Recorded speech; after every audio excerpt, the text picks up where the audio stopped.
or if it looks at Asia with a relatively narrow focus, if it looks at Asia primarily economically and say, well, it's all about trade or it's all about investment, then I think the EU is not serving its own long-term interests well, because the fact is economic issues are significantly affected by non-economic factors. You know, the politics of a particular, you can't stay away from connectivity debates, from technology debates, from data debates.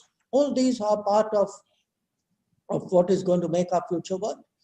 So my sense, very honestly, was that there was a period where the EU, I would say, didn't have the kind of focus and attention which, you know, a body as powerful and significant as EU should have had.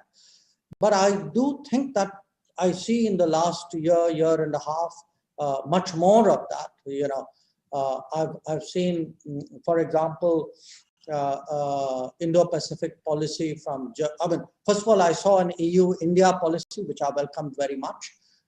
Then I've seen an Indo-Pacific policy on the part of countries like Germany and France. There is, I know, a lot of other debates going on, and in our own interaction, I mean, you know, we've been engaging the Nordic group, we've been engaging the Nordic Baltic group, we've been talking to the Visegrad group. I was there for the Mediterranean dialogue. You know, again, with Portugal, we have a very strong dialogue today going on, and we would like to see a strategic EU, and a strategic EU which has a Asia strategy, which has a world strategy. I think that's good for the world. I think it's good for India, and I certainly hope that's the direction all of you are going.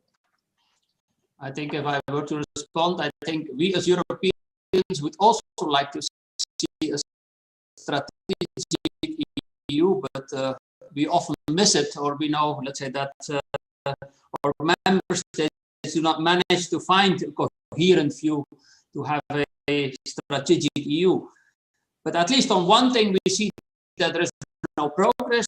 The FTA has been put back on the agenda. We know this discussions about the trade relationship between the EU and India has been ongoing for quite some time, I think more than 20 years.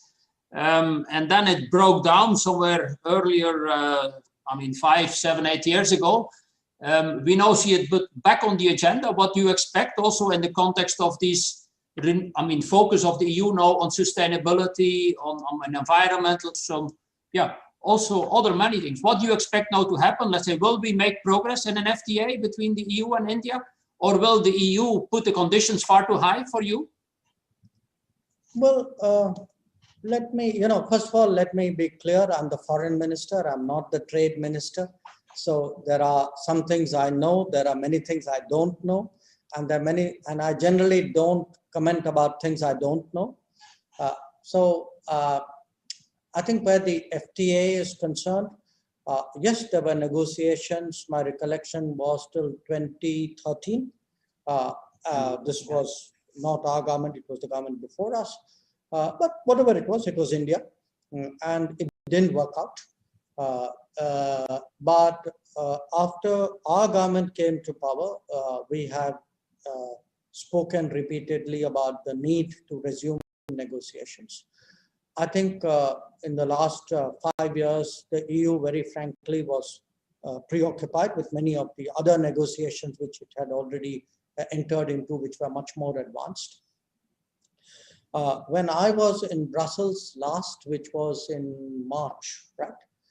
In March, I actually spoke at that time to Commissioner Hogan.